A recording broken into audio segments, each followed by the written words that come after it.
Hey guys! Magandang gabi. Welcome back po dito sa Gandara SRU YouTube channel. And dito na naman nga po ako ang nagmamaganda. Nag-iisa lang po ito. Napili maganda rin yung Collegiate Records na maghahatid ng latest update and fresh happenings about TVJ and the legit Records.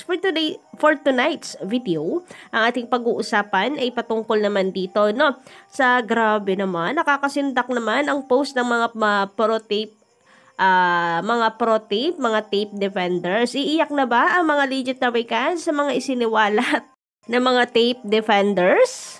Nako, endorse po muna siguro sila ng VIX para may maipamigay silang VIX na ia-apply sa ating gilid ng mga mata, maybe, para maluha tayo. O kaya ng sibuyas na lang. Charis.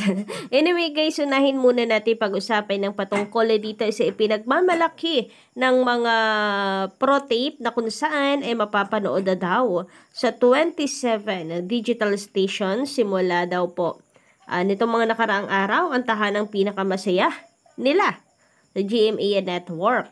So sabi dito sa post ni Procnoy, tahanang pinakamasaya mapapanood na sa 27 GMA digital stations simula ngayong araw.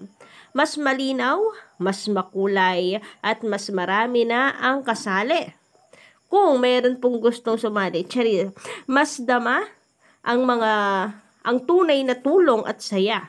Sa pananghalian, tila hindi na paawat pa ang noontime variety show ng GMA dahil sa bayan na itong mapapanood sa lahat ng 27 digital TV stations.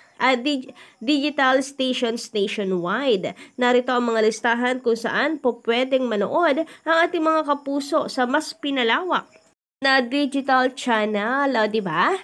Halatang ginagawa nila ito para sa mga advertisers.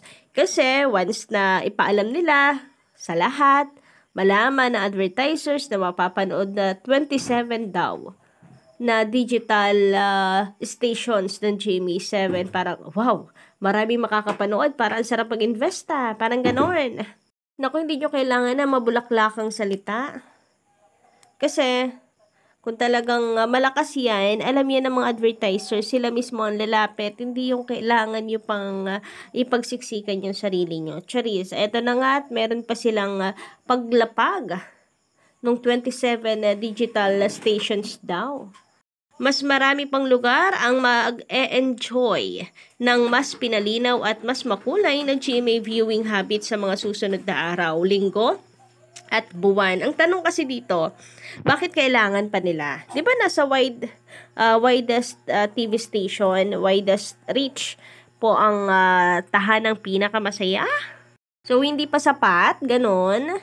Kasi kahit nasa pinaka-widest reach na signal na po sila, coverage, ay nananatili na walang nanonood kaya kinakailangan nila ng mas bongga pa. Hindi ba isang malaking sampal na yung sila na yun nasa malaking station, sila pa yung kulelat? Ang TV5 ay mauunawaan mo kung kinakailangan kasi para maging patas naman ang laban. Kasi mahina po ang reach ng TV5 pero kita niyo naman nilalamon po ang GMA Network sa ratings. Mapa noon time, prime time, pati nga po sa umaga nilalamon na po ng TV5 ang GMA 7. So, paano pa kaya kapag nakipagsabayan, patas ang labanan, Collegiate Records sa TV5 sa reach nitong GMA 7? Di baka po wala nang natira GMA Network. Anyway, kanila naman pong tawag dito, dinidisplay ang commercials commercial loads nila nitong January 19, 2024 araw daw po ng Friday. Total number of ads, ayan, mayroon daw silang 115 TV ads, samantalang ang TVJ ay ang Itbulaga talagang E80 lang ang nakalagay. Nakadisplay, no? May Bulaga na pong kasunod yan, bitter lang ang peg. 82 ang commercial loads. So, iiyak na ba ang mga TVJ fans, TVJ defenders sa kanilang inilabas na kung saan Hindi raw po malabo, mga ka-legit Tarwicans, na manalo sa laban ang Tape Inc. Manalo at mapataob ang TVJ, ma-wash out ang TVJ. Kasi ngayon pa lamang daw, maarangkada na ang tahanang pinakamasaya. So baka daw mamaya, bukas makalawa, mabalitaan nila na wash out na ang TVJ. Pinagmamalaki po kasi nila yan, yung commercial load, and then ang Kantar na kanilang TV ratings. 0.08 ba naman ang ibigay sa TVJ, and then sa Showtime 10.3, then 13.9 sa GMA Network na tahanang pinakamasaya kuno. Nasa kanila nang galing mismo mga tape defenders na binabayaran ng mga halos-hos ng Tape Inc. ang Kantar para itaas ang kanilang ratings. So yan yung kanila pong ipinagmamalaki na kung saan ang Tape Inc. daw talaga ang hari ng tanghalian, ang tahanang pinakamasaya dahil ito ang tunay na nagbibigay saya sa mga tao. Sa henerasyon daw ngayon, hindi na daw pasok sa panlasa ng henerasyon ngayon ang Itbulaga ng TVJ. Buti naman at na Itbulaga na yung nilagay nyo dito in fairness. Kanina kasi nakalagay doon E80 lang. So hindi daw malabong mangyari na manalo ang Tape Inc. laban na sa TVJ. Speaking of noontime show, kasi mas tinatangkilik daw ng marami ang tahanang pinakamasaya unlike sa Itbulaga sa TV5. Mayroon pa silang post sa social media na kung saan ang sabi nga, ano sabi doon? Yung ang kay Juan ay kay Juan, patungkol po ito sa pag-apila ng Tape Inc. para mabawi ang titulong Itbulaga sa TVJ. Ang kay Juan daw ay kay Juan. Totoo naman, ang kay Juan ay kay Juan, kaya nga napunta at naibalik po sa TVJ yan, kasi sa kanila yan. Kaya nga nabawi ng TVJ ang Itbulaga kasi kanila yan. Ngayon, magkaalaman tayo, ka-legit Tarwicans, kung paano magiging takbo ng apela ng taping kayo, kung papaboran po ba yan ng Court of Appeals. Sabi dito ni Xiaolong, January 6 yan. Kaka-announce lang ng TVJ ng Marikina Regional Trial Court ruling. Baka nakalimutan niya. Talaga, title lang tahanang pinakamasaya kahit na-orienta siya. Or naasiwa sa haba ng title ng noontime show sa Channel 7. So, yun, baka nga po nakakalimutan nila. Tahanang pinakamasaya po ang title nila. Nakakalimutan ng mga host, nila Yorme, Paulo, pati na rin po ng mga tape defenders. Tahanang pinakamasaya sila, hindi po Itbulaga.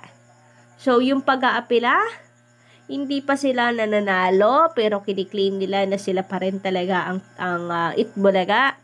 Tahanang pinakamasaya po, di ba mga Esconians kayo? Diba, mga diehard fan po kayo ni Yorme, so wala namang masama sa pagiging diehard fan. Pero diba, sabi ko no, nitong si Yorme Isko ay okay naman sa kanya ang tahanang pinakamasaya dahil yun naman talaga ang pinakalayunin ng kanilang programa, ang makapagbigay ng saya. So yun din dapat ang paninindigan ninyo since nakakampi po kayo sa tahanang pinakamasaya. Like kami, ang TVJ ay inilalaban ang titulong Itbulaga, kaya kami rin inilalaban po ang titulong Itbulaga. Ngayon, sa inyo, okay na daw po si Yorme sa tahanang pinakamasaya, so sana kayo din. Na? Hirap kasi sa masyadong mabulaklakin at plastic. So, okay na daw sa tahanang pinakamasaya, pero yung amo nila, panay pa rin po ng apela. So, halatado yung pagiging plastic at gusto lamang makuha ang simpatya ng taong bayan. Pero sala-sala na. Hindi nagtutugma-tugma sila. Walang unity. Okay na daw kasi yun okay na daw sa tahanang pinakamasaya kasi yun ang talagang layunin nila, pero panay ang apela, yung totoo.